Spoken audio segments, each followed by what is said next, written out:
Assalamualaikum all. We now move to a more interesting topic in industrial economics. It is game theory. I'm sure you have done some concept in for game theory in intermediate microeconomics 2 last time. So here it is an extension of what you have learned in intermediate microeconomics 2. So game theory is basically the one kind of behavior of oligopolistic firms in the oligopoly industry. And game theory itself is one kind of specialization in the study of economics. That's why in some universities, you can see that game theory is one kind of module or course that is compulsory for all students of economics to register. Now, anyway, what does it mean by game theory? It's actually a study of mathematical models of strategic interaction among rational decision makers. So, in this case, it is also the study of how interdependent decision makers make choices. Okay, in the study of economics, then decision makers here refers to firms or refers to consumers and whatnot. I mean the economic players. Now, when we talk about game theory, then we cannot, run away from playing game. So when we talk about game here, what must we have in any kind of game? Of course, you must have players. Of course, we must have actions, isn't it? But before we execute our actions, we must have strategies. Now, after playing, we expect some payoffs or outcome. And then because we are interacting among, players in the game, then there will be a point where we stop playing because we are satisfied. And that point is what we call equilibrium or equilibria, depending on how many, um, depending on how many outcomes we win. And in order to play games, we need certain information about ourselves and also about our, opponents. All right, now, what does it mean by players here? So players in game theory is actually the decision makers. And what about actions? Actions include all of the possible moves that a player can make, yeah? So if you want to play a game, you must take some actions. So actions are basically different types of moves that you can choose, okay? Now, what about strategies? Strategies are rules telling each player which action you need to choose at each point in the game. Okay, so you have actions, but which action is the right one? So you must strategize so that you can win the game. So that's why you need to have strategies. Payoffs is usually consisting of the profits or expected profits the players or the firms receive after all of the players have picked strategies and the game has been played out. So once you finish playing a game, so you expect certain payoff actually. And what about what about outcomes? Okay, outcomes of the games is a set of results the modeler selects, okay, from the values of actions, payoff, and other variables after the game has been completed. Okay, so if you take certain strategies, you will receive certain payoff. After you play the game, okay, then you receive payoff. The payoff that you receive is what we call outcome. Now, what about equilibrium or equilibria? So let's say we take equilibrium. Equilibrium is a strategy combination. It's not just one strategy. It's a strategy combination that consists of the best strategy. Okay, that's why it is equilibrium position. For instance, the long run profit maximizing strategy for each player in the game. Lastly, information. Now, information is actually modeled by defining how much each player knows at each point in the game. Okay, so information is basically how much you have in your mind the additional knowledge for every point in the game you play. Okay, now the next thing that we need to look when we talk about game theory is basically the information structure of the games itself. Okay, you know that your objective of playing game is to win the game. If you're a business person, then to win the game means to maximize profit, isn't it? But in order to maximize profit, you need to understand the system of the game and in particular the information structure of the games. Okay, and in some games, so every players or every firms knows all of the information in the game at every points of the game. And that is very lucky. Not all the time you can have that. And each player knows that all of the other players also know all of the information in the game at all point in the game.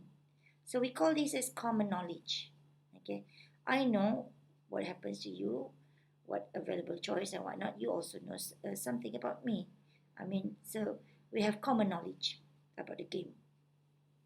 Now, there are five important and useful terms that are used to identify the information structure of the games. Yeah, so these are the five important terms. The first one is perfect information. The second one is nature, a player of random actions. Incomplete information. Number four, certain information. And number five, okay, symmetric information. Now let's look at all of them one by one. Now, when we talk about perfect information, what does it mean by perfect information? Uh, when we talk about perfect information, each firm in the industry or each player in the industries knows every move the other players have made before taking an action. So before you take an action to do what strategy you want to have in your game, before that you must have some knowledge about what the other players have done. Okay, if you know what the other players have done, then it makes it easier for you to choose the right action, isn't it? So that's your strategy basically, yeah. And all games in which the players move simultaneously are games of what we call imperfect information. Why? Because the players actually, each of them does not know the simultaneous move of the other players, isn't it? So when I move, you move at the same time, and we are so focused on our move. All right, do we know what we our opponents are doing at the same times? So we have imperfect information in this case. Now, next is about nature, a player of random actions. Okay, so we know that many games modeled by economists actually require a pseudo player nature to take random actions at some point or points in the game. Yeah. So nature's random actions have defined probabilities. I'll show you my in terms of exercise, then you know about it more. Now the next one is what we call incomplete information. Now remember, when we have incomplete information, some players may have more information than the other players at the beginning of the game. Okay, maybe he has spy and whatnot. Okay, so nature is always an important player in games of incomplete information. Yeah, why? Because nature always moves first in such games, and nature's first move is unobserved by at least one of the players.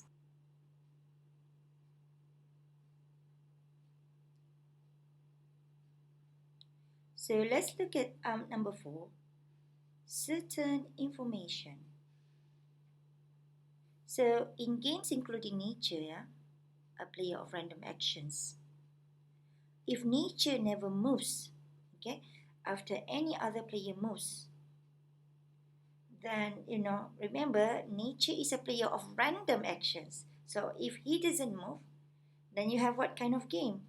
You have a game that has certain information, isn't it? So because there's nobody moving randomly in the game.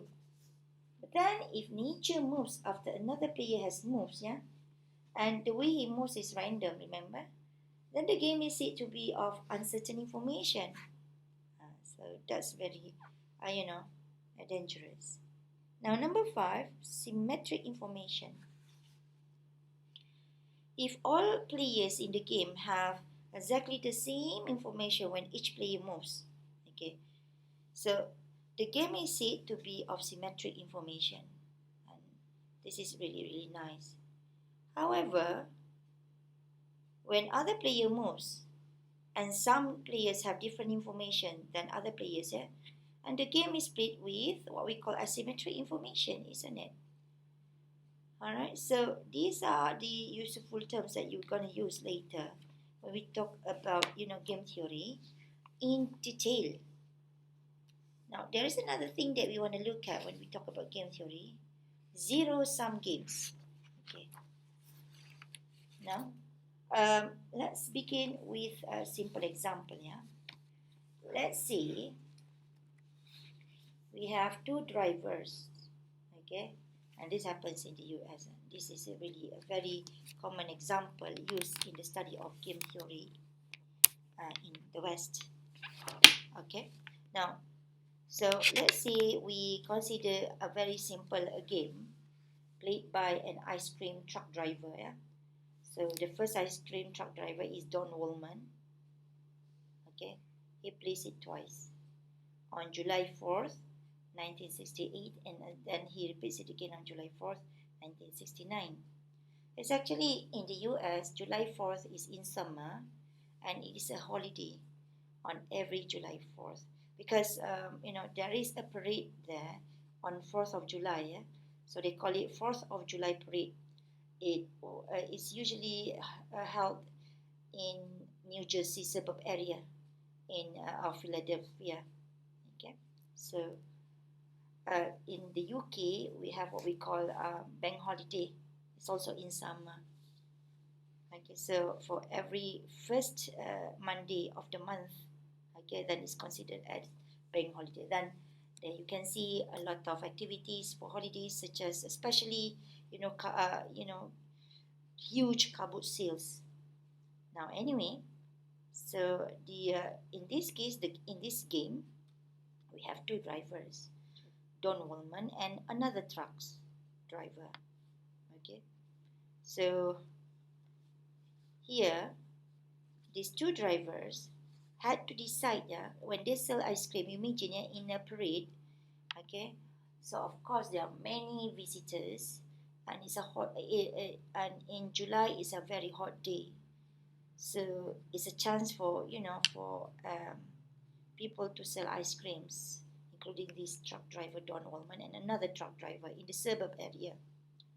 Okay, so when they come to the parade area, these two drivers, they are not related to each other. They are competitors. Yeah. When they come to this parade area, they need to decide, okay, where they need to locate their uh, truck, and then begins to sell ice cream. You could imagine in a big, field like our stadium in IIUM here. Okay, these two drivers has to pass the same road. Just imagine, this parade road was about 1.5 mile long, 1.5 miles long. So you can park anywhere along this parade route. Okay. So you don't have to pay fee and whatnot. But remember, if you're Don Wallman, you have competitors. That is another truck that sells ice cream, isn't it? So you need to decide where do you want to park. Let's assume that the parade road is straight and the length, is 1.5 miles. So you can park anywhere. Do you want to park at the beginning? In the beginning, you want to park in the beginning or middle or end of the route. So, logically speaking, okay, if you sell ice cream, where do you want to park? You know that there will be many people in the middle of the road, isn't it? Not at the beginning, not at the end, isn't it? Usually in the middle. So, if there are many people in the middle of the road, so intuitively, you as a seller, you want to park your truck in the middle of the road, isn't it? So that you can predict your revenue will increase, and therefore, of course, your profit will increase as well, isn't it? So we have three possible locations here: beginning, middle, or end of the road.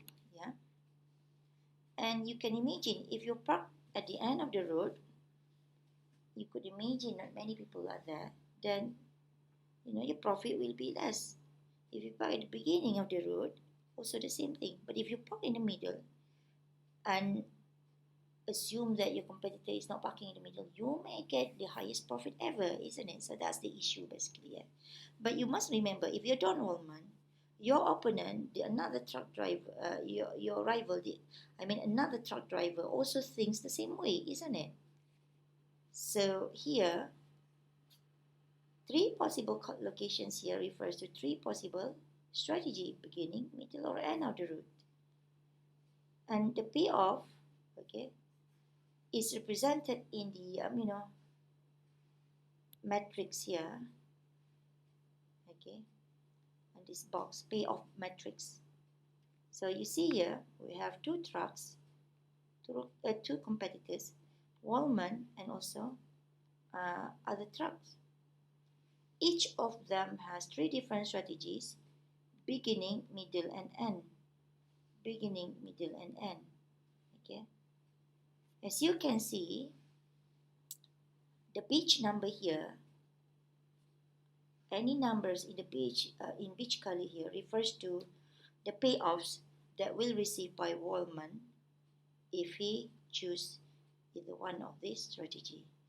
And the blue, the number here in the blue, box refers to the payoff received by other truck, depending on which strategy other trucks wants to choose. You get what I mean here? If you check Wallman, if you think yourself as Wallman, you can see that given that other truck choose beginning location, then we are referring to the first column, isn't it? The first column here. If you're Wallman, which one will you choose? Should you choose the beginning of the route, the middle of the route, or the end of the route? The way you choose depends on the payoff here.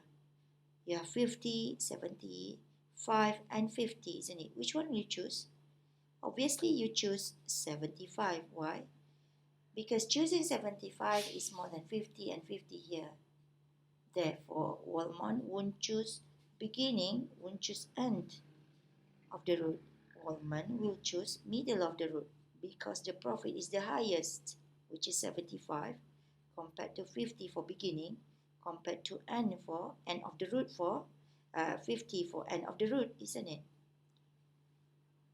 If you see here, given that other truck choose middle locations, so I'm referring to column number 2, isn't it? If you're Wallman, which one will you choose? 25, 50, 25? Obviously 50 here. So you as Wallman will choose middle of the road. Why? Because middle of the road gives you highest profit payoff compared to beginning of the road, which is 25, and end of the road, which is 25, isn't it? Given that other truck choose end location, so I'm referring to the third column. Okay, here Wallman will choose middle also, isn't it? Can you see? Regardless the route chose by other truck, whether it is beginning, middle, or end, Wallman always choose middle of the route of the parade, isn't it? Then what can we say? Wallman has dominant strategy, that is middle of the road. Regardless what other trucks are choosing, Wallman always choose middle of the road, because middle of the road, according to Wallman, gives him the highest profit ever, isn't it? For a given strategy selected by other trucks. Now, what about other trucks? Okay, does other truck do other truck have dominant strategy? So let's check. Given that Wallman chooses beginning, so I'm referring to the first row. If you are other truck, you look at the blue one here. Which one will you choose? Obviously 75 because it is more than 50 and 50 here. So other truck will choose middle of the route because the profit of middle of the route 75 is higher than the profit of beginning, which is 50, and also profit for the end of the route, which is 50, isn't it? Given that Wallman chooses middle of the route, if you are the truck, which one will you choose? Is it 25? Is it 50? Is it 25?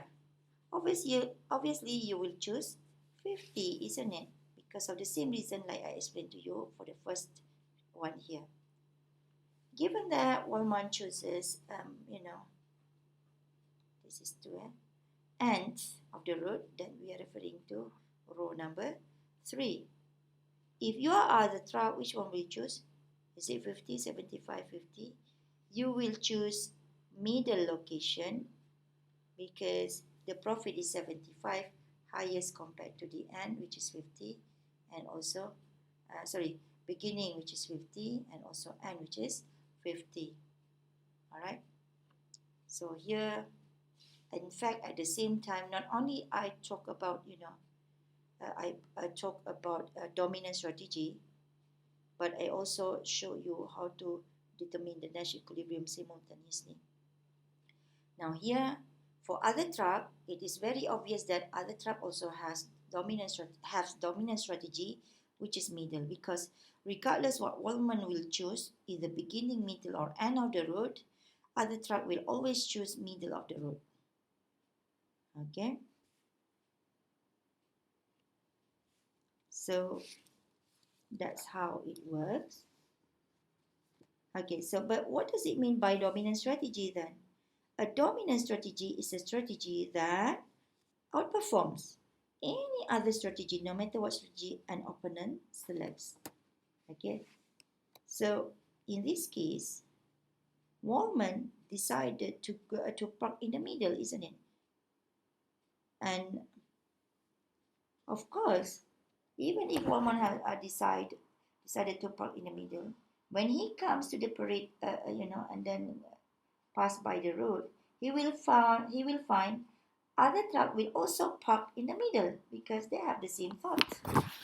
And that is maximizing profit, isn't it? Now, so in this case,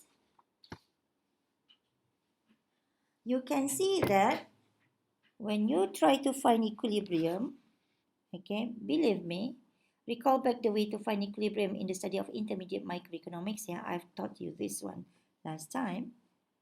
So here, if you want to find the equilibrium, you can see that the equilibrium is middle for each of the truck driver. Wallman will choose middle strategy. Other truck will also choose middle strategy. The payoff received by Wallman is 50.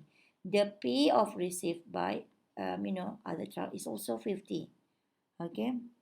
Is there any chance for them to move from this equilibrium? There is no, because each of them will be worse off if they move to other strategy. Okay, so in this case, when both players playing middle, okay, Wallman playing middle, other truck also playing middle, is also playing middle.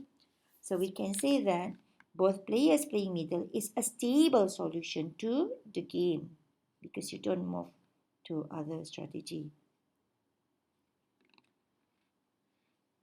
So here, it is the only one of the game, game sales, where both players are doing the best they can when given the choice of their opponent, isn't it? So Wallman here has chosen the best he can, given other truck, other truck strategies, isn't it?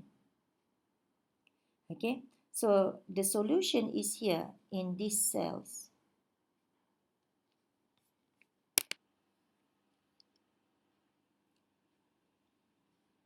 Such kinds of solution here, let me write, equilibrium, So Wallman strategy will choose middle, okay, and then the profit of Wallman is 50. And other truck, you choose middle as well. The profit of other truck is also 50. And then the total profit is 50 plus 50 equals to 100, isn't it? Here again, I would like to repeat, this cell is the only one of the game's cells where both players are doing the best they can given the choice of their opponents, isn't it? And this kind of solution is actually what we call Nash equilibrium. Okay, this is a name. This equilibrium is named after uh, a mathematician, John Nash. He received Nobel Prize twice, shared with others, and he's actually, his life was filmed in a movie called A Beautiful Mind. Then he died because of car accident together with his wife in 2015. He's quite old actually when he died last time, about 90 plus years old. Okay, anyway, so this idea, you know, was introduced by him in his PhD thesis back in 1950s. Okay, now,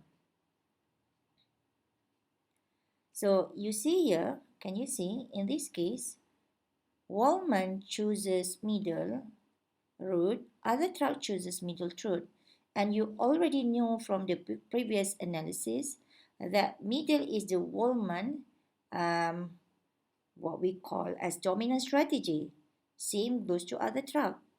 Middle is other trucks, dominant strategy as well, isn't it? Now, in this case, although all dominant solutions are Nash equilibria, but some games without a dominant solution can also have more than one Nash equilibria. In order for you to understand this, you try to get some other, payoff matrix and try to find Nash equilibrium or equilibria. Then you can find in some payoff matrix without dominant strategy, you can see that Nash equilibria is not one, it's more than one. Now, let's go back to this case. This game is actually also called a zero-sum game. Why? In cell, okay, as you can see here, in each of the cell here, look at in the first cell. This is not equilibrium, but I just want to show you that it is a zero-sum game. Okay. If woman chooses a beginning and other truck chooses beginning of the root, then each of them will receive 50-50, isn't it? When you add up, it's equal to 100. Okay. And if you go here, middle, beginning, 100, and 100. So that means if woman choose middle, woman get another additional 25. But other tribe lose, 25, isn't it? If you here, let's say here, this cell, if woman chooses n, then woman lose 25. That 25 will go to other truck, and other truck receive additional 25. So from 50 becomes 75. Can you see? From 50 lose 25. Can you see? That's what I mean. So that's why it is a zero-sum game. Okay. So here, one dominant solution to all zero-sum games is obtained by using the minimax strategies. Now, what does it mean by minimax strategies? These minimax strategies has been introduced to you in intermediate microeconomics too also. If I use a simple words to explain minimax strategy, given the worst situation, you choose the best. That's minimax strategy. So, technically speaking, a minimax strategy selects the choice that minimizes the player's possible loss. In this case, a zero-sum game, this is actually the same as minimizing the opponent's possible gain. Okay, what you do here is that if you are woman, if I choose beginning, of course other truck will choose middle. then I'm giving chance to other truck to gain more, and I'm losing, isn't it? So what I'll do is that I try to minimize other trucks, pay off or profit by choosing the best for me first. I'm minimizing my loss here by making sure that you are not maximizing your profit. You get what I mean here? So this is minimax in this case. Okay. So if Wallman plays a strategy that minimizes the maximum possible outcome for other truck, so in this case, that means Wallman will be playing his dominant strategy, isn't it? Thank you. But what about if we talk about an oligopoly games that have collusion? So do we have zero-sum games? In this case, typically, collusions are non-zero-sum games, yeah? So when it is non-zero-sum games, if you see the payoff matrix in each cell, when you add up, then the total payoff varies, so they are not the same all the time. This is what I mean. Let's go back to this payoff first. When you sum it, 100, 100, 100, 100. So the sum is always 100. So if we have extra here, this one has to reduce to maintain that 100. Do you get what I mean? So that's why it is called zero-sum game also in this case, yeah? Now, but then, let's say we have collusion. So let's say we have two duopolies, General Electric and also Westinghouse. Now, they are selling, turbine generators. So because they want to make sure that the price of turbine generators are very high, so that they can gain high joint profit maximizing level. Yeah? So that's why they need to go for collusion. Okay. So let's say we look at this table. You can see General Electric has two choices of price, high or low. Westinghouse also same, high or low. Can you check whether General Electric has dominant strategy or not? If you look carefully, if you read, let's say Westinghouse chooses high price, then General Electric will choose low price, not high price, isn't it? Because 140 is more than 100. If let's say Westinghouse is choosing low price, General Electric also chooses low price. Why? Because 80 is more than 25 for high price. Can you see? So General Electric has a dominant strategy that is low price. If you check for Westinghouse, you can see also Westinghouse also have dominant strategy that is low price. Now, in this case,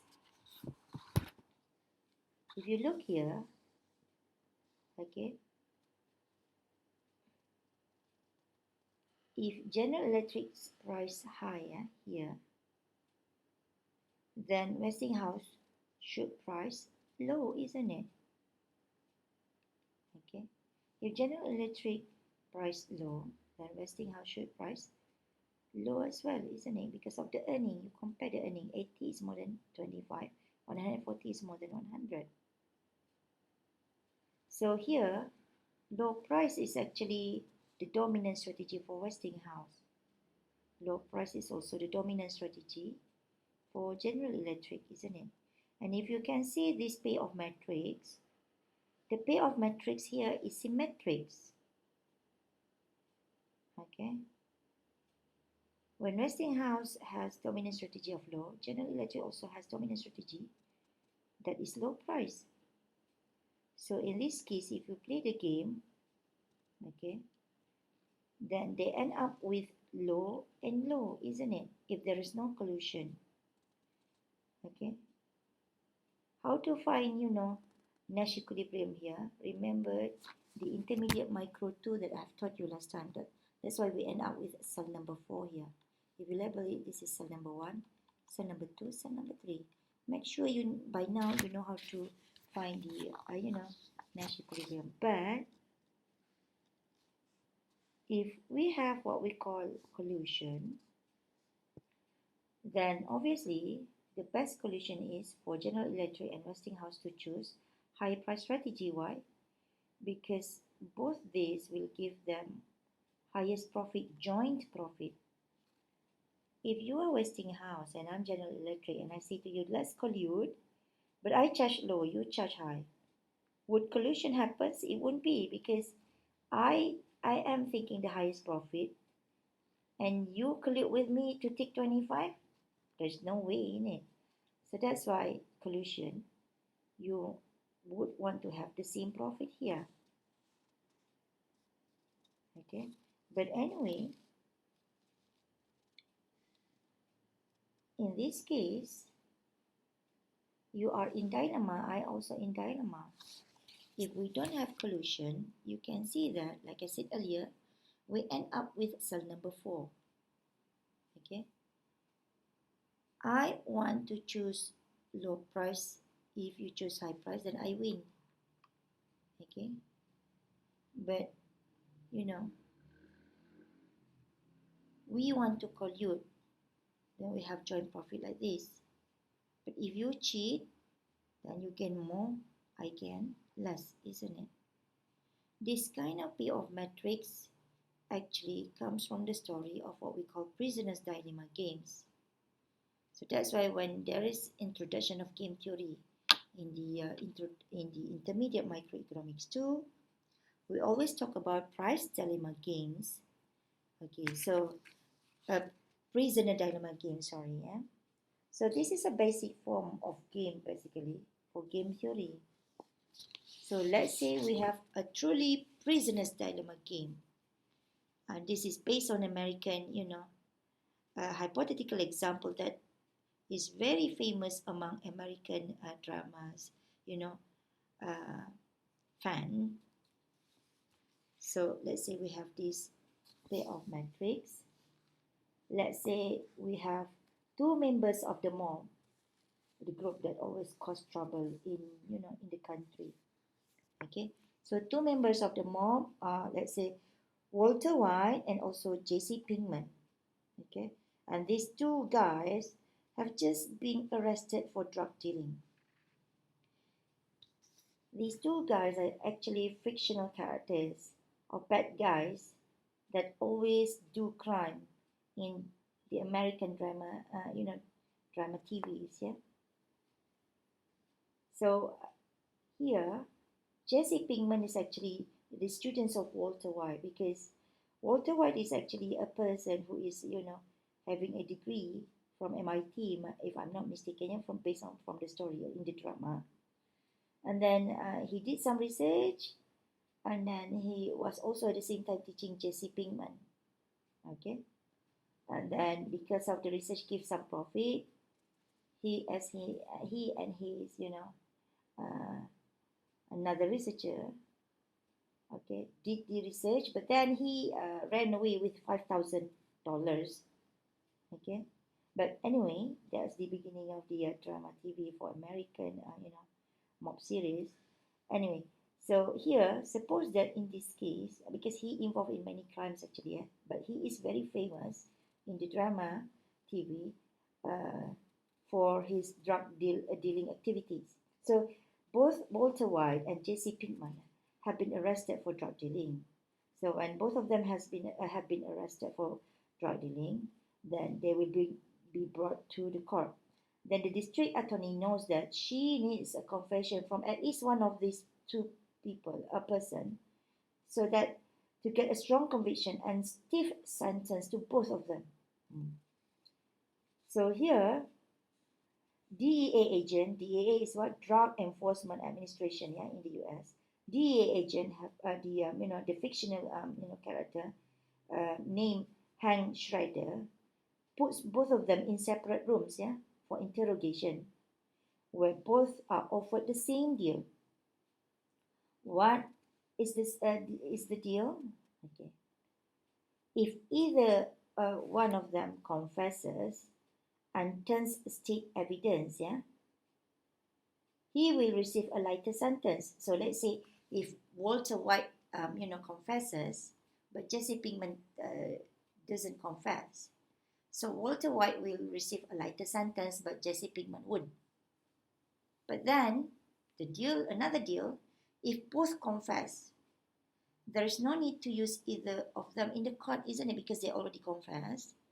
But then, if both confess, they will receive a somewhat smaller break in return for a confession. Now, can you see the dilemma? Okay. Uh, the dilemma here is that, okay, if I'm Walter White, I want to confess. I really want Jesse Pinkman not to confess so that I can get lighter sentence. But then, if both confess, then they will receive a somewhat smaller break in return for confession. Okay. Now, let's look at the payoff matrix. If you look at this payoff matrix, yeah, game matrix, look here. Given that JC confesses, then Walter may choose to confess because the stay in jail is lesser, isn't it? 6 years compared to 10 years. Okay. And given that JC doesn't want to confess, Walter also chooses confess because staying in jail is lesser, which is 1 year compared to 3 years, isn't it? So Walter has dominant strategy that is to confess. And if you check for JC also has the same dominant strategy, which is to confess. Okay, you check it like the way I check for Walter, yeah. So here, no matter what the other does, each is better off confessing, isn't it? So if JC confesses, Walter reduces his sentence by 4 years by also confessing, isn't it? So for instance, yeah, if JC is confessing, so we're talking about column 1, you look at Walter. If Walter confesses, Walter stay in jail for 6 years, but if Walter doesn't confess, Walter has to stay in jail for 10 years, which is extra 4 years. So it's better for Walter to confess because Walter can reduce the number of years in jail by 4 years, isn't it? So realizing this problem, yeah, the mob will work hard to find a solution to the dilemma, isn't it? So one solution might be, to change the matrix, this matrix, and so that it is known that with virtual certainty, very clear that all squealers will be killed. All right. Now, so when we want to change it, so perhaps it can be changed to 6.4 here, table 6.4. Okay, you look here. We change to the sentence from staying in jail to death penalty also, or either death penalty or staying in jail. If you look here, okay, check the dominant strategy for Walter. Given that JC confesses, so we are referring to column 1, Walter will choose to confess or don't confess. If Walter confesses, then the death penalty will go to him.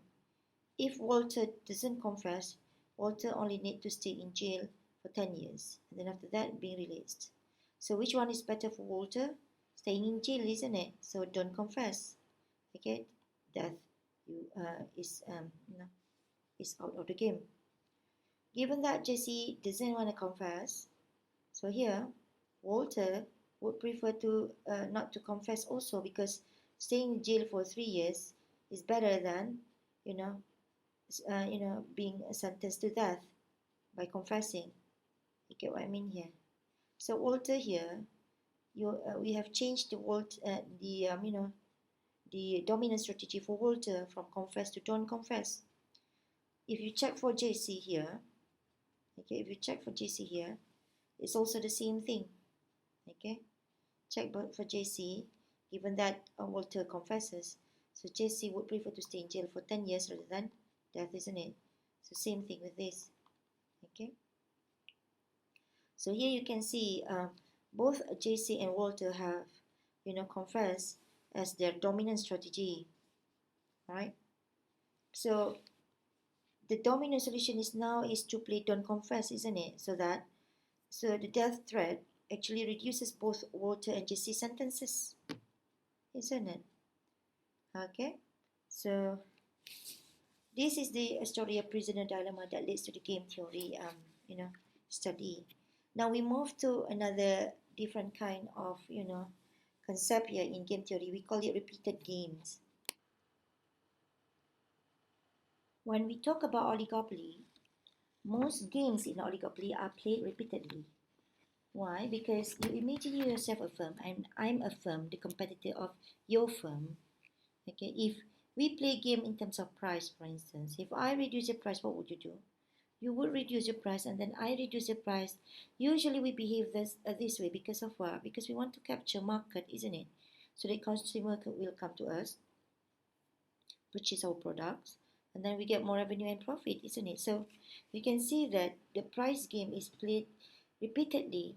Okay, so a player's current action can affect future outcomes as well, isn't it? Because whatever I do today, let's say I reduce the price, you will reduce the price, and as a consequence, I have to reduce the price also. So the consequence of this is that it is very clear that the price keeps reducing. So future outcomes, you could expect that the price keeps reducing, not stable. And let's say I use one example here. This is a textbook example. Suppose that General Electric, yeah, that sells turbine, okay, and Westinghouse expect to compete in oligopoly market for a finite number of periods, yeah. So we have fixed number of period here, which is this. So when we say finite number of periods, so we know the end of the game, okay. The last round is known. So let's say, yeah, for instance, what's the last round here? So let's say Westinghouse and General Electric anticipate that they will sell their turbine operations within 10 years. Okay. So they expect to compete for another 40 quarters because 1 year you have 4 quarters, isn't it? 4 quarters, each quarter, 1 quarter, we have 4 months, isn't it? So because you have 10 years, so you have 40 quarters. Yeah. Now, so next, what happens is that in this kind of game, which is repeatedly done, a simple one period simultaneous move game is repeated over and over again. I'm reducing price simultaneously, you reducing price. We want to find the optimal, results here. So the movement is simultaneous, but keep repeated many times. So in each additional round, we have 40 rounds. Yeah, the players know the previous actions undertaken by all other players. Yeah, then you can start. If previously you reduce price, so the next round I reduce my price because I knew already from your previous round you reduced price. That's what it means. Okay.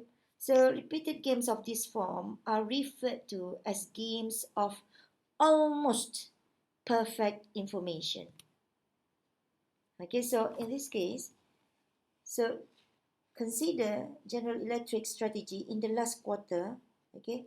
In the last quarter is the 40th quarter because we only have 10 years, which occurs in 10 years. Okay. Let's consider this. In the 40th quarter, General Electric has nothing to fear, isn't it? Because that's the last round of the game. I mean, General Electric doesn't have to fear anything regarding the future playing of the game. Okay, so in the last period, which is the 40th quarter, General Electric should play its dominant strategy, isn't it? Which is low price. Okay, but what about the opponents?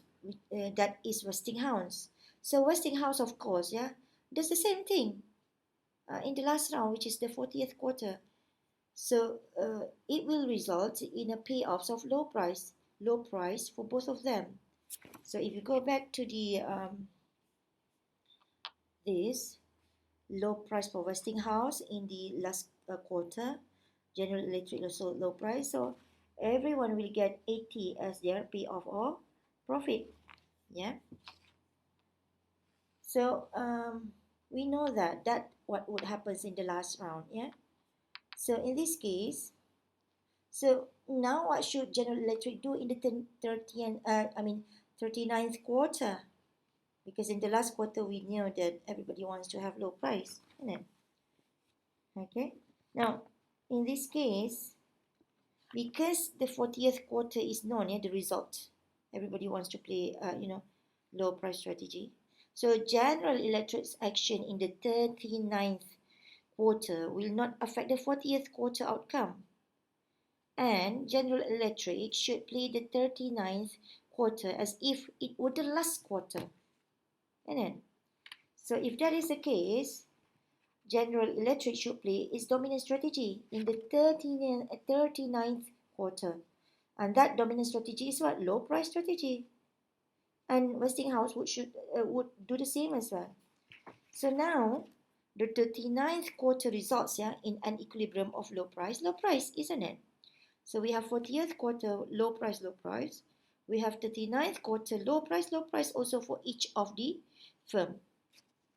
Okay, so by continuing to work backward through time like this, we move to 38th quarter, 37th quarter, and so on and so forth.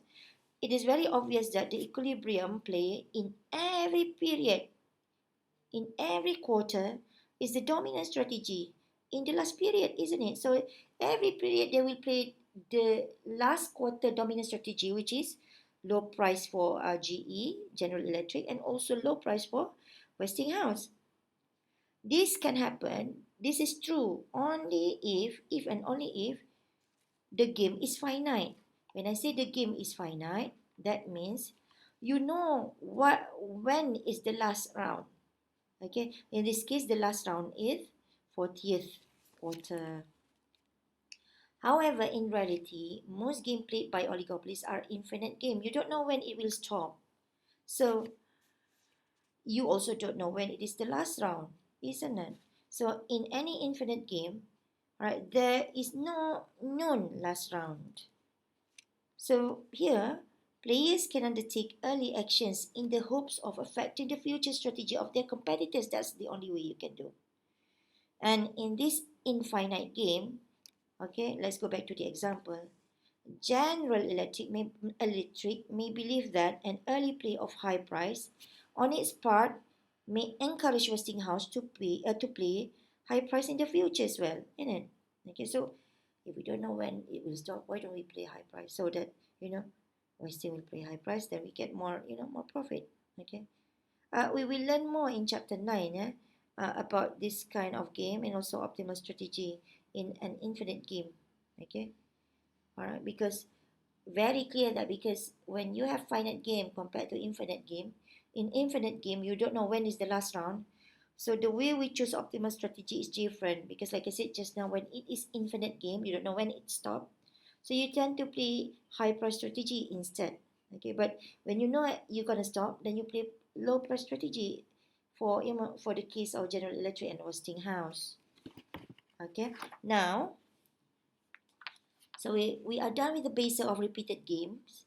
We want to go to the mixed strategies. Take note that not all games can produce one Nash equilibrium, yeah? So let's use this example, McDonald's and Burger King. So McDonald's has three different strategies: low price, status quo, and also heavy advertising. Burger King also has three different strategies: low price, status quo, and also heavy advertising. Okay, if you look at this table game matrix here, no matter what their current action, at least one of them has an incentive to change tactics in the next round of this infinite game. To see this, let's look at this example. Let's say if the current position of McDonald's is low price and current position of Burger King is heavy advertising, then given that Burger King is having heavy advertising, then McDonald's has an incentive to move to heavy advertising as well, isn't it? Why? Because if you look at McDonald's, given that Burger King is having heavy advertising, McDonald's low price 55, status quo 45, profit, heavy advertising is 60. So heavy advertising gives you more profit here, isn't it? Okay. Now, once you are here, McDonald's is here. But then, when McDonald's is here, heavy advertising, this row, okay, then Burger King has an incentive to play low price, isn't it? So next, Once McDonald's has reached heavy advertising, given that Burger King playing heavy advertising, so Burger King also has an incentive to play low price level. Why? Because when McDonald's has heavy advertising here, okay, given this row number 3, then you can see Burger King, you look here, 40, 30, 50. Which one is better? 50. 50 gives you low price. That's why I said to you, when McDonald's now move to heavy advertising, then Burger King has an incentive to move to low price, isn't it? But you can see here the tactic changes, but none of the status quo is selected. So here none of the status quo cells results in a stable equilibrium either. And that even if the two firms begin at status quo, let's say instead of begins at low price heavy advertising, you can try a status quo for both of them. Okay. So McDonald's start with status quo, Burger King start with status quo instead. So this is a new one. That things will quickly move towards alternating in a clockwise manner between the four corner cells. So for instance, McDonald's now starting point. Okay, starting point, status quo. Burger King starting point, status quo. Given that Burger King is having status quo, okay, you look here, McDonald's has an incentive to move from status quo to low price because 65 is the best results, isn't it? So once McDonald's is at low price, given that McDonald's is at low price, Burger King status quo. So Burger King, Burger King would do is, move also to heavy advertising, isn't it? So you don't just status quo here. You get what I mean? So what happens here is that status quo is a strategy that is not famous at all or being dominated by other strategies. Okay? So here, a dominated strategy is a strategy that is always worse than some other strategies. That's why it's not selected. Status quo can always be beaten by some other strategy. In this case, let me erase this so that you can be clearer.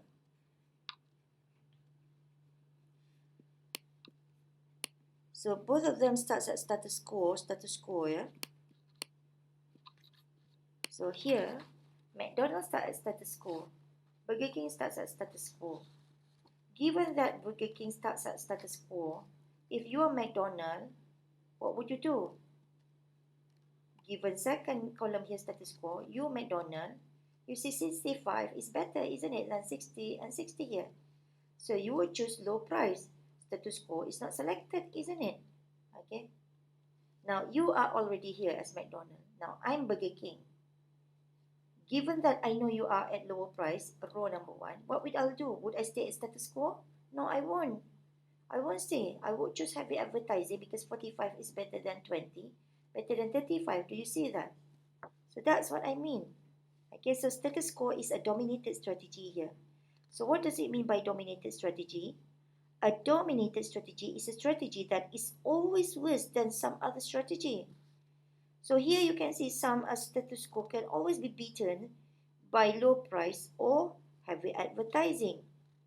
Okay, so here dominated strategies can be eliminated as possible solutions to any game, isn't it? Why should I put the strategy here if it doesn't help me in my in my business? You get what I mean here? So when we eliminate status quo, we eliminate this. And we eliminate this, then we can come out with what we call a new game matrix. Okay, that is this. Okay, you can see status quo has been eliminated for McDonald's and also for Burger King. But then, if you look here, do you see any stable strategies given by table 6.6 here, the new one here? Can you check it?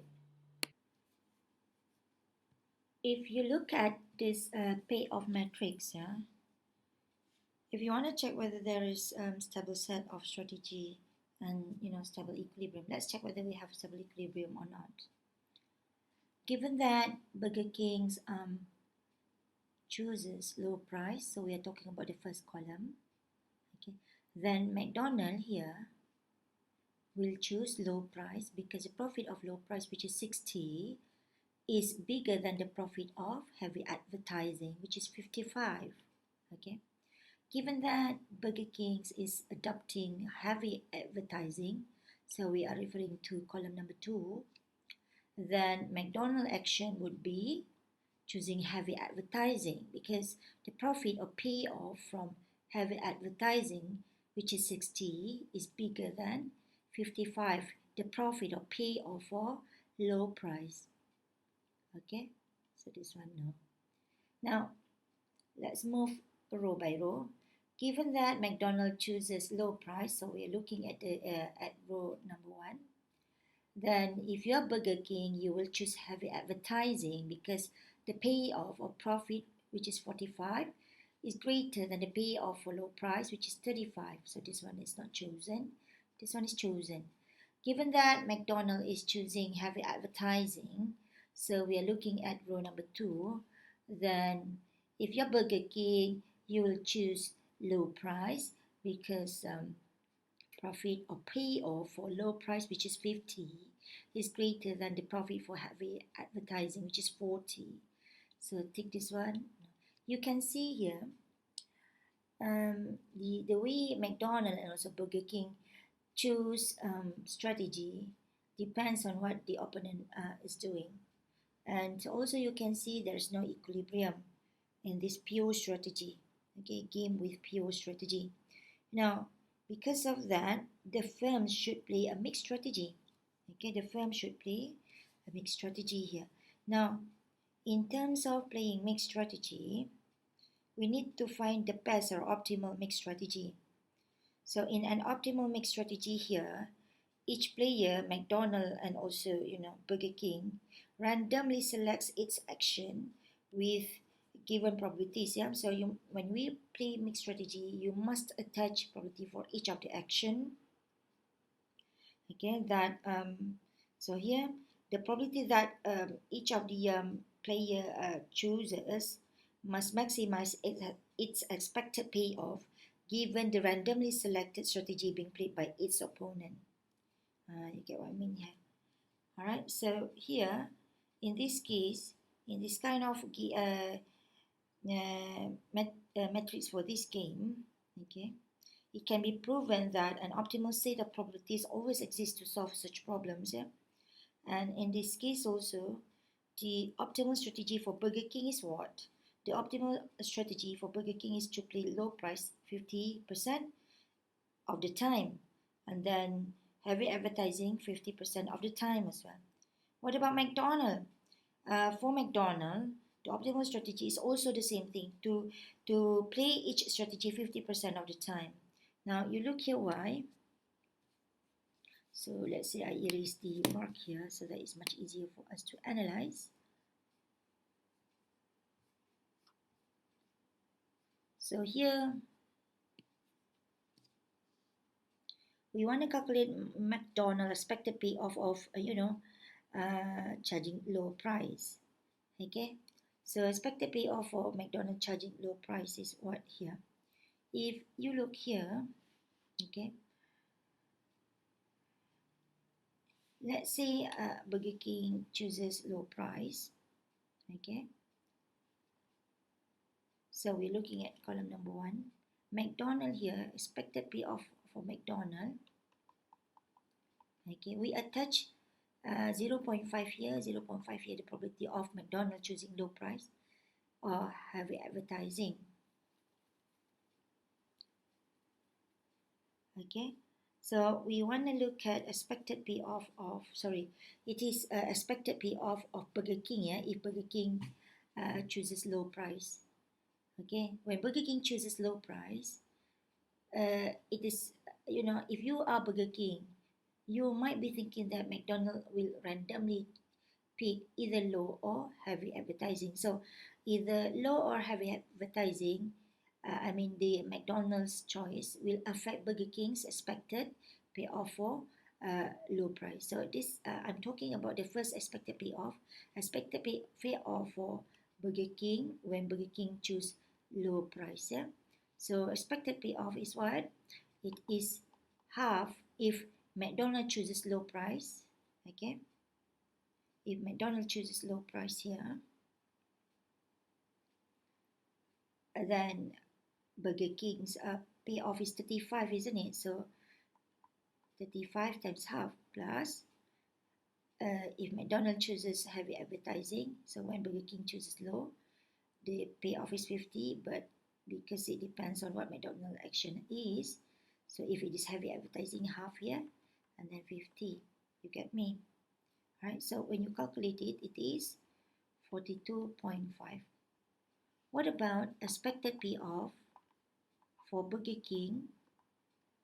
Okay, if Burger King chooses heavy advertising, now expected payoff here depends on the McDonald's random action, either to choose low price or heavy advertising.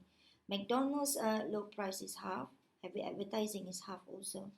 Alright, so in this case, if McDonald's chooses low price, the probability is half, isn't it? Then the payoff Burger King's is 45 times half. Okay, if McDonald's is choosing heavy advertising, the probability is half also for McDonald's choosing that, and how it affects Burger King's action.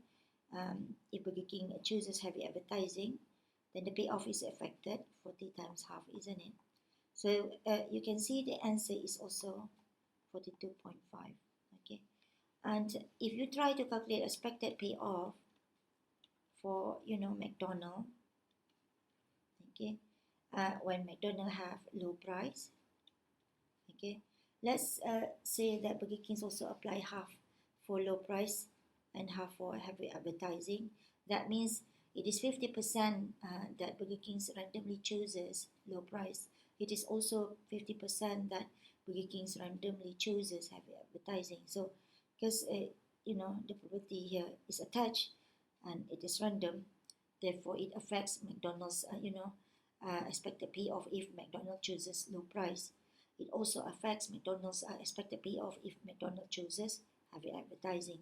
So if McDonald's chooses low price, the expected payoff for McDonald's when it chooses low price is being affected by either Burger King chooses low price 50% or heavy advertising 50%. So if that is the case, low price is what? The income is 60 for McDonald's, but depends. If Burger King chooses low price, then it is half, isn't it? The probability. If Burger King chooses heavy advertising, it is half also, isn't it? Okay, times 55. Then you're gonna get 57.5. If you calculate the expected payoff for McDonald's when it comes to heavy advertising, you will find that it is also 57.5. Can you see? For McDonald's, okay, either playing low price or heavy advertising, McDonald's will be indifference, okay, because this is the thing that we want to point out about mixed optimal level of mixed strategy here. Okay, so the main characteristic of all mixed strategy equilibria is what here? Is that once the equilibrium is reached, both players are indifferent between playing their equilibrium strategy and any other strategy. And you can see the expected payoff, either one of the strategy gives you the same answer also. Okay, so that's why it is McDonald's is indifferent. That's why Burger King is also in indifference here. Now, so here in this case here, when you when you play optimal mix strategy, in this case, as you can see by looking at this example, when you play optimal mix strategy, you actually have placed your opponent in a weak position. So it simply does not matter what he does, yeah, whether he chooses low strategy or high advertisement, because you play mixed strategy. When you play half percent to choose heavy advertisements and another half percent to choose low price, here basically your opponent still receive the same expected profit no matter what strategy it selects. Yeah, so same goes to you also. So in this game matrix, assume you are McDonald's, okay, your optimal strategy or optimal profit maximizing, mixed strategy is the one that takes choices away from your opponent. Okay, and your opponent here is Burger King, remember, and you are McDonald's. So let's put it in simple words. Your optimal strategy results in equal profit for Burger King and you are McDonald's, yeah? Regardless whether Burger King plays low price 100% of the time, heavy advertising 100% all the time, or other types of strategy. Okay. Okay.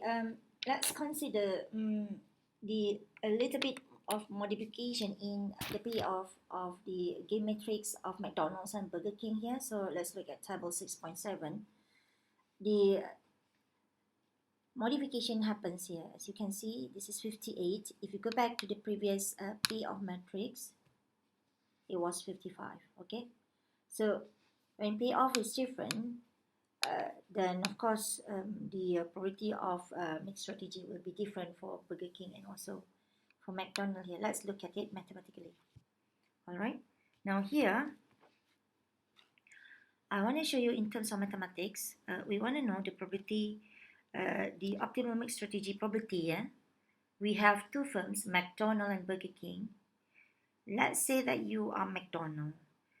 You want to maximize your profit. So you want to play mixed strategy because you can't find, in pure strategy, equilibrium, the stable one. So you want to play mixed strategy. All right. Now, so because your objective is to maximize profit, therefore you need to find the optimal mixed strategy probability for you yourself when it comes to playing low price, and also the optimal mixed strategy probability for your heavy advertising. Okay. Now, so here, let's say, let me write here. Okay. Let's say we have rho ml. This is Greek letter here, rho. This is not p. Yeah? This is rho. So rho ml here represent the optimal mixed strategy probability. It is a probability, yeah? So it should be between 0 and 1. Eh? So it should be between 0 and 1. Okay. So this one is representing the optimal mixed strategy probability for McDonald's to play low price. So that's why you see rho M refers to McDonald's, L refers to low price strategy.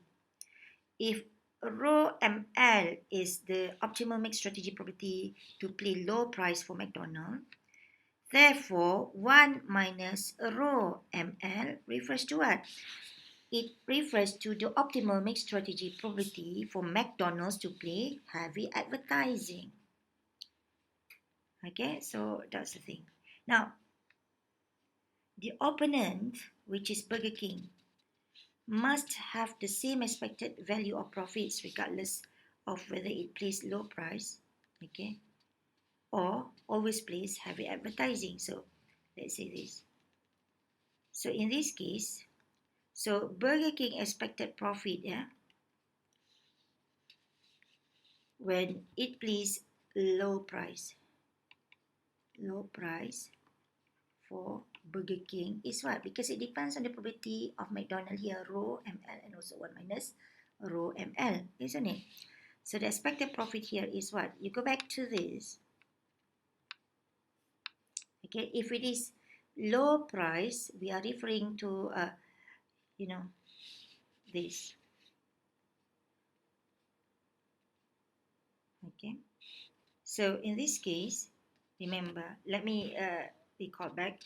Burger King must have the same expected value of profits regardless of whether it plays low price, okay, if it plays low price is here, okay, or heavy advertising, which is here. We know that when Burger King's play low price, because of random action of McDonald's, either to choose low price or heavy, low price is, or heavy, then it affects Burger King, profit of playing, having low price and also heavy advertising, isn't it? Now here, we want to find, okay, McDonald's optimal mix strategy. What's the value? Is it half? Is it 3/4? That's the idea. All right. But we want to make sure that Burger King receive the same expected profit when Burger King chooses low price or heavy advertising. That's what we want. And you are McDonald's, remember that. So in this case, what you want to see is you want to find your probability, the row ML, isn't it? Your McDonald's. In such a way that, okay, in such a way that you can place your opponent in a weak position. So up to the point that when you play, row probability or for low price, and 1 minus row probability for high price, heavy advertising, your opponent, which is Burger King, still receive the same expected profit no matter what strategy it selects, either low price or heavy advertising. That's your strategy because you want to nail down him. You get my point here. Okay, it's not just about mathematics here, it's about the game. Okay, so what should you do?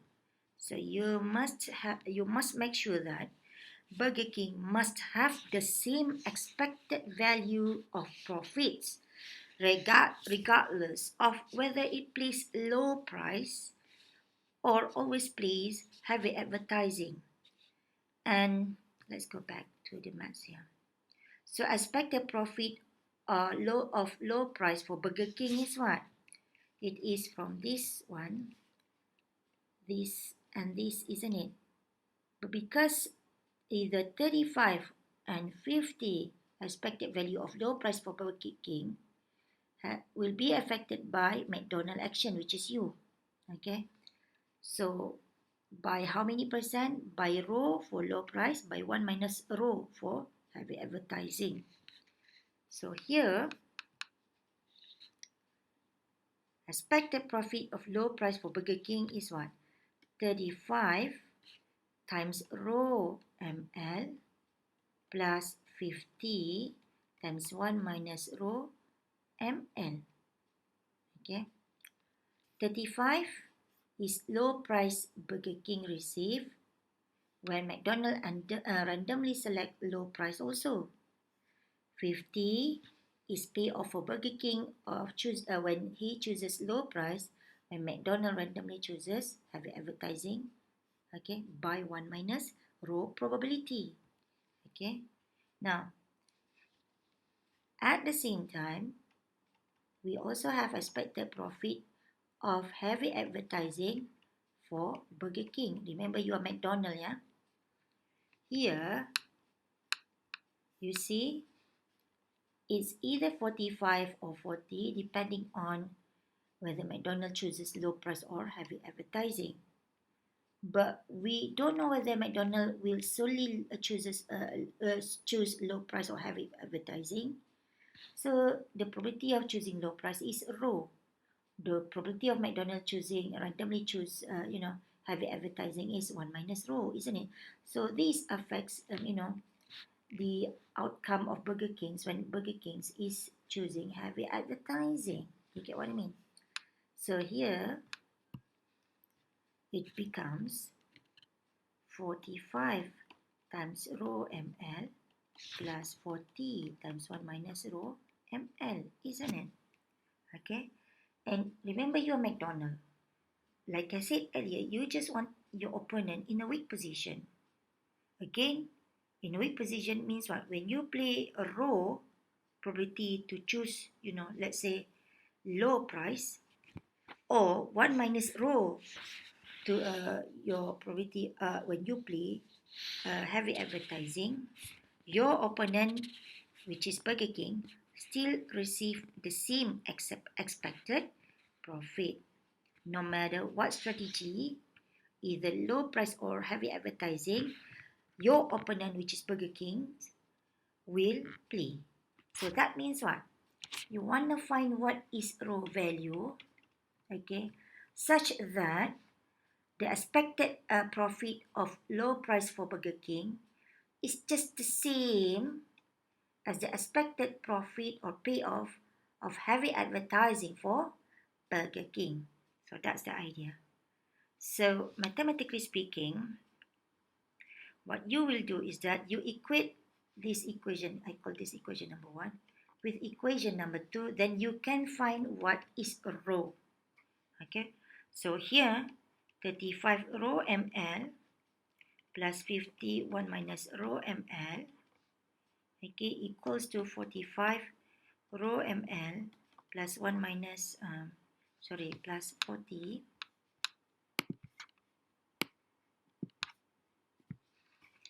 plus 40 times 1 minus rho ml. So when you rearrange it, you're going to get rho ml equals to 1/2. So the optimal mix strategy probability for you as McDonald's to play low price is half. And therefore, if this one is half, this one is what? 1 minus 1/2, half also. And the optimal mix strategy probability for you as McDonald's to play heavy advertising is half. Now, here I jump step from this line to this line, yeah, but you have to show what happens in the middle. You get what I mean here? All right. So now, what we can say that you as McDonald's, your optimal mix strategy is to play low price half of the time and heavy advertising half of the time. Okay. But now let's change. Instead of becoming McDonald's, you now become Burger King. So the same question goes to you. We want to find Burger King's optimal profit maximizing mix strategy. Okay. And that profit maximizing mix strategy for Burger King is the strategy that makes the opponent, which is McDonald's, indifferent about its own choice of strategy, because it leads to indifferent value of expected profit for McDonald's. But here, if you look at this payoff matrix, since the payoffs are not symmetric, it's not symmetric at all. Burger King's optimal strategy will be different from McDonald's. McDonald's, you can see rho is 1/2, 1 minus rho is 1/2, isn't it? But because you whenever McDonald's is 1/2, it doesn't mean that Burger King is also having 1/2 as well. Let's look here, mathematically speaking. So for Burger King, the following condition must hold. Yeah, let me write it here. So here,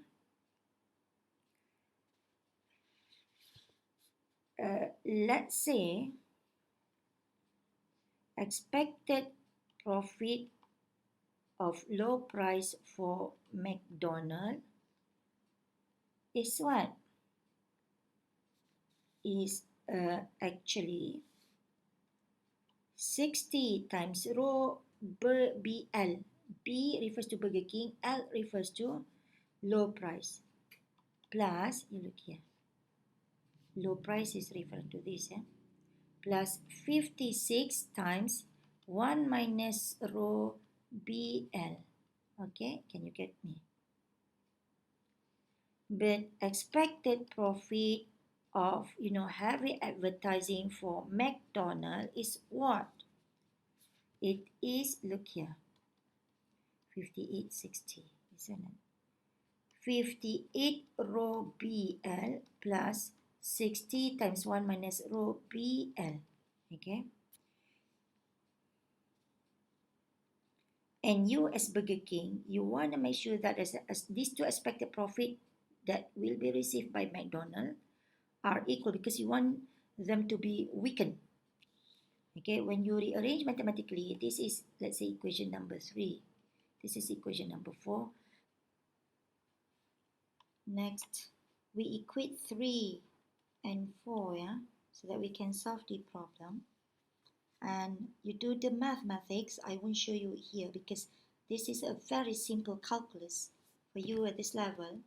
So here, when you do mathematics, you're going to get this rho BL equivalent to 2/3. If you read the textbook, there's a typo. Yeah, it's not 1/3. It should be 2/3. Okay. Now, so here what you can see is that when rho BL is 2/3, that means 1 minus rho BL is equivalent to 1 minus 2/3, which is equivalent to 1/3. Okay, so here, Burger King's optimal mix strategy is what? Is to play low price 2/3 of the time and heavy advertising 1/3 of the time. So in this case, any equilibrium using a combination of strategies in some proportion, yeah? When I say in some proportion, it means in some, ratio or probability. So this is what we call a mixed strategy Nash equilibrium.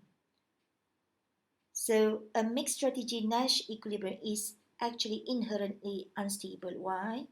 Because profits are the same regardless of the strategy adopted by the firms. So both firms have little incentive to maintain the equilibrium. Okay. Now we are done with the game of mixed strategies. We now move to what we call sequential games. Sequential games, if you look at the name itself, it comes from the root word sequence. Okay, so it must follow some sequence. So when we talk about sequential game, okay, let's say we have two firms, firm 1 and firm 2.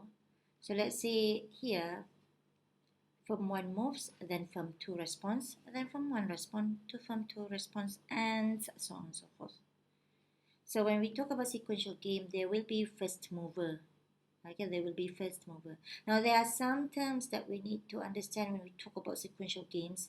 So you can see here 4 different terms: dynamic games, game trees, extensive form of the game, and strategic form. Okay, now when we talk about sequential games, it is also known as dynamic games. And sequential games, in order for us to understand, it is represented by game trees. Okay, there will be game tree. It's like tree diagrams anyway. Okay, and the game tree here is a representation of the game, and it is also known as extensive form of a game. So you must know how to distinguish between extensive form of the game and strategic form. Now, here, why do we need to represent sequential games in their extensive form? Yeah. So we will consider the game matrix here, which is this. As you can see, Jerry has two actions, top and bottom. Barry has two actions, left and right. If we have strategic form of the game, yeah, not sequential game, okay, and not in the extensive form, we are talking about strategic form now. If we want to find Nash equilibrium or equilibria, let's look here. Given that Jerry is choosing top, so we are referring to row number 1 here. If you are Ben, you will choose left or right. You will choose left because payoff left, which is 1, is greater than payoff right, which is -2, isn't it? Okay. If Jerry chooses bottom, then we're talking about the second row. Okay. If you are Ben, then which one will you choose? You will choose right because payoff of right is 4, which is greater than payoff for left here, which is 1. So you choose this, you don't choose this. Now let's move on to Ben. Given that Ben is choosing left, so we're referring to column number 1. If you're Jerry, which one will you choose here, top or bottom? You can choose either one of them because both of them gives you the same payoff. Given that Ben is choosing right, so you're talking about second column. And if you're Jerry, which one will you choose, top or bottom?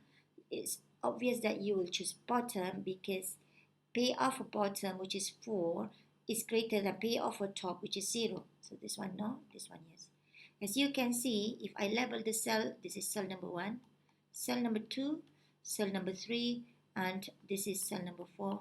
You can see we have two Nash equilibria in cell number 1, top left, and also cell number 4, bottom right, isn't it?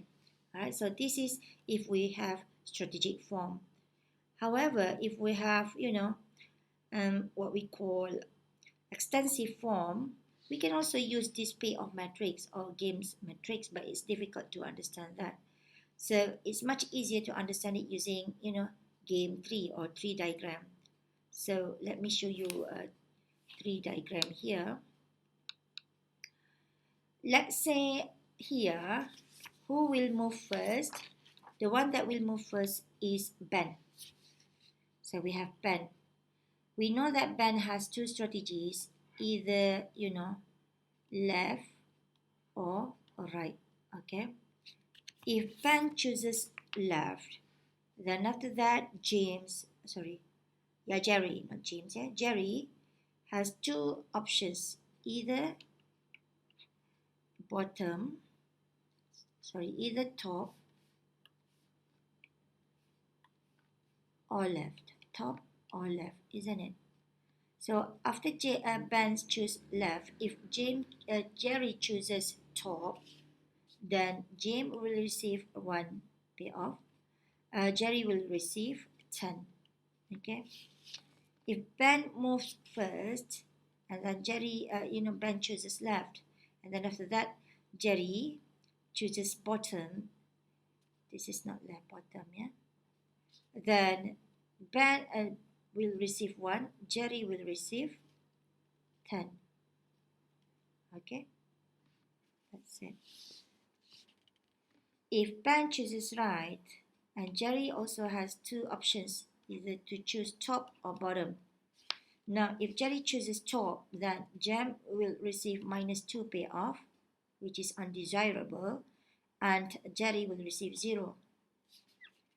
And if Ben moves first, Ben chooses right and Jerry chooses bottom, then Ben will receive 4 and Jerry will receive 4.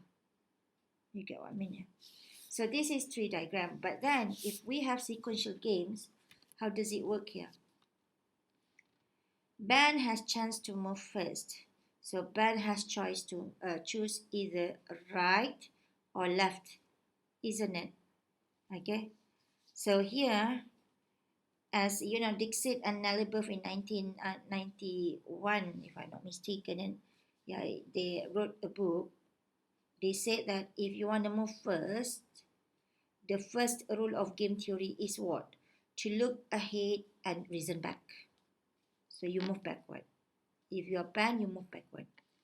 So here, Ben knows that if Ben chooses left, Ben will receive profit equivalent to 1, regardless what James will be choosing, either top or bottom. Because if Jerry chooses 1 and Jerry chooses top, Jerry receives 10. Jerry chooses bottom, Jerry receives 10. But regardless whether Jerry chooses top or bottom, Ben still receives 1, isn't it? Can you see here? I keep using James because my friend's name says James.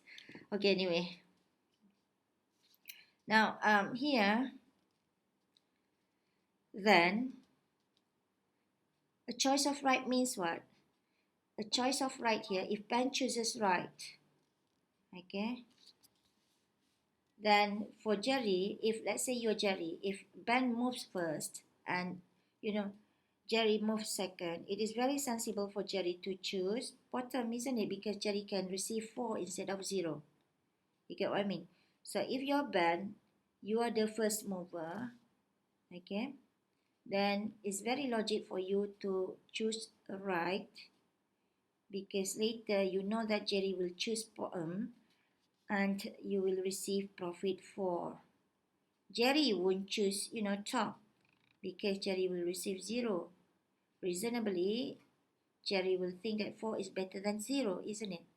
So if you are Ben, you know that a play of right here will result in a profit of 4 million here, and a play of left results in a profit of only 1 million, regardless whether Jerry chooses top or bottom.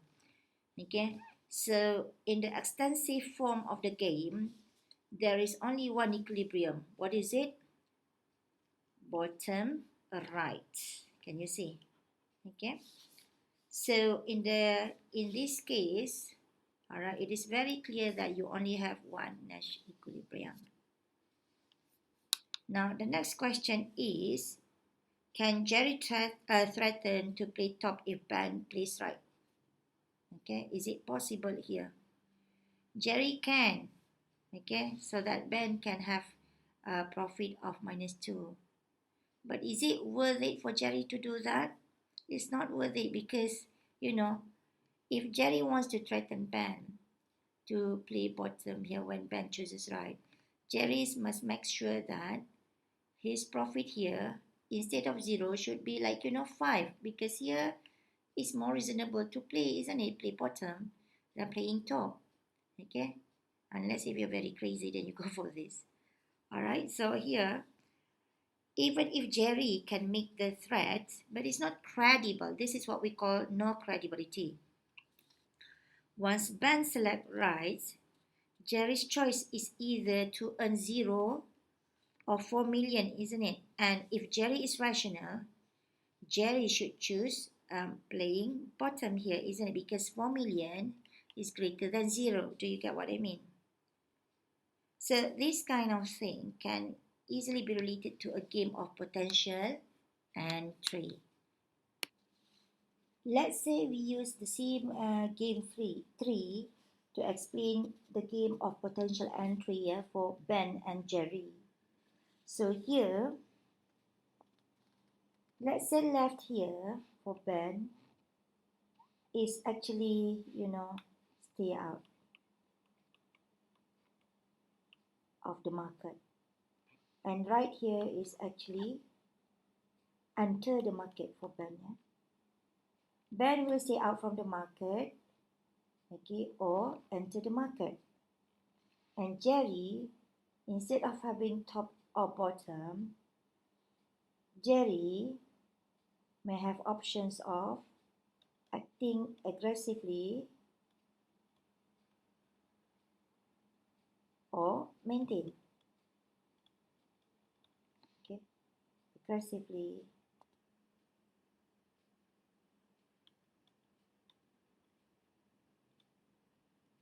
or maintain. Okay, Jerry will respond aggressively if Ben enter. Okay, if there is entry. Maintain current price. Okay, if not entry, or if Ben stay out. Okay, so the same with this. Yeah, I don't want to write the long one. Okay, so as a consequence, we can have different types of game 3. So after rearrange it nicely, so the game 3 looks like this.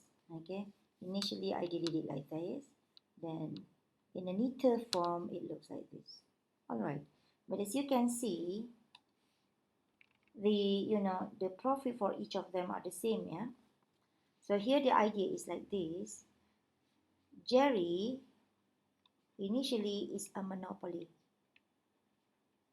Okay, Ben is a potential entry. Yeah? If Ben sees that it gives profit, all right, Ben may want to enter into this monopoly industry.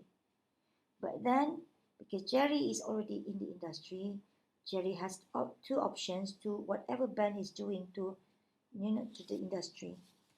Jerry can act aggressively if Ben enter into the industry by maybe playing the price war and whatnot. But if Ben doesn't enter the industry, Jerry maintain the current price. That's the idea. Okay. Then the whole game here becomes what we call an entry game. Okay. But when we talk about real world here, okay, many people like Jerry has attempted to change this game 3, yeah, by making ban, many bans who are outsider, who are having potential to enter into this industry. They make these ban people believe that it would actually choose aggressive if entry. All right. So it's very simple actually. If you are already in the industry and you think that Ben wants to enter into your industry, of course you becomes furious and you act aggressively. Okay, act aggressively just to show to Ben that if you enter into my industry, I'm already the established one. You enter into into this industry, I act aggressively, just to give you warning that don't try to enter. Okay, so if Ben, doesn't care, Ben enter, then Ben gets what, he deserves. That is, Jerry will act aggressively. But if Ben doesn't enter, then Jerry maintain the current price. So this is what we call an entry game. So Jerry, in the world, many Jerry, people like Jerry behave in such a way that he tries to make sure that people like Ben, many Bens in the world, believe that if you enter into my industry, I act aggressively so that, it gives some warning to ban people that don't try to enter. So they would enter, something like that. Yeah. Okay. Now, then it leads to the question of credibility of threats. So we have the question of credible versus non-credible threats. Okay. The question here is, could Jerry ever manage, to convince Ben that he would play aggressive if Ben enter into the industry? Okay, is there any possibility for Jerry to do that? Actually, Jerry could hire, a lawyer or a firm in another industry and sign a contract that states if Ben ever plays enter, if Ben enter into the industry, my agent will make my move for me and play aggressively if you enter. All right. So here, Jerry might convince Ben that a play of enter will result in a payoff of, -2. You look here. Okay. Now,